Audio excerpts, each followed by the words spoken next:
কাজ শেষে বাসায় ফিরে দেখি দুই বউ ঝগড়া করছে। একজনের চুল আরেকজন টানতেছে। ওদের ঝগড়া দেখে নিজের মাথায় নিজে বাড়ি মারতে ইচ্ছে করছে। কেন আমি প্রথম বউ হেমার উপরে রাগ করে দ্বিতীয় বউ মালিনীকে বিয়ে করি? এখন দাঁড়িয়ে দাঁড়িয়ে ওদের ঝগড়া দেখা ছাড়া আর কোনো উপায় নাই। দুই বউ ঝগড়া এতটাই মগ্ন হয়ে আছে যে আমি দরজায় দাঁড়িয়ে তাও কেউ খেয়াল করলো না। অনেকক্ষণ পর ছোট বউ মালিনীর চোখ পড়লো আমার উপরে। সে বলল, জয় তুই এসেছিস। এই বলে আমার দিকে দৌড়ে এলো আর বলল, দেখ এই শয়তান বেটি কি করছে আমার চুল ছিঁড়ে।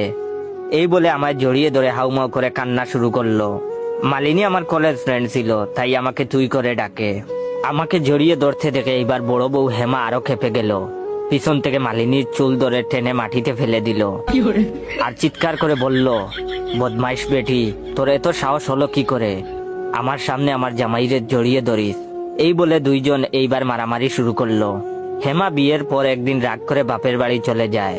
আনতে গেলে বলে, আমি তোমার সাথে যাব না। তখন তারে বলি, না গেলে আরেক বিয়ে করব। হেমা উত্তর দেয়, পারলে করো বিয়ে। তাই বউয়ের উপর রাগ করে দ্বিতীয় বিয়ে করি। সেই দিন থেকে জীবন আমার দুর্বিষহ হয়ে উঠলো।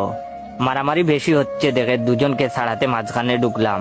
দুজনকে দুদিক নিয়ে জিজ্ঞেস করলাম, কি হয়েছে, ঝগড়া কেন করছো? তখন হেমা বলল, শুনো, আমি তোমার প্রথম বউ, তাই আজকে থেকে তুমি আমার সাথে থাকবে। না হলে বউ থাকার পরও দ্বিতীয় বিয়ে করার অপরাধে জেলে পাঠাবো।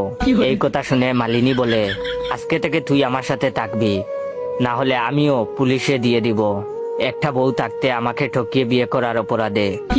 এই বলে দুইজন দুদিকে চলে গেল। আমার তো মাথায় হাত, এইবার কার কাছে যাব?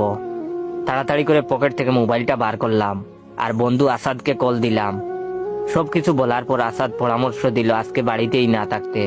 তাই বাসা থেকে বের হয়ে বন্ধুর বাসায় গেলাম। বন্ধু অনেক খাতির যত্ন নিল, প্রাণ ভরে রাতের খাবার খেলাম। তারপর ঘুমিয়ে পড়লাম বন্ধুর সাথে, ফোনটা বন্ধ করে, যাতে কেউ কল না দিতে পারে। সকাল 9টার দিকে কেউ এসে দরজা খোলার জন্য শোরগোল শুরু করলো। আসাদ সাহেব বাসায় আছেন? আসাদ চুপ কসলাতে কসলাতে বিছানা থেকে উঠলো। দরজা খুলতেই দেখলো পুলিশ এসেছে। আমিও পুলিশের কথা শুনে তাড়াতাড়ি রুমের বাইরে গেলাম। তখন পুলিশ বলল, আপনাদের মধ্যে জয় কে? পুলিশের প্রশ্নের উত্তর দিলাম, জি আমি। তখন আমাকে বলল,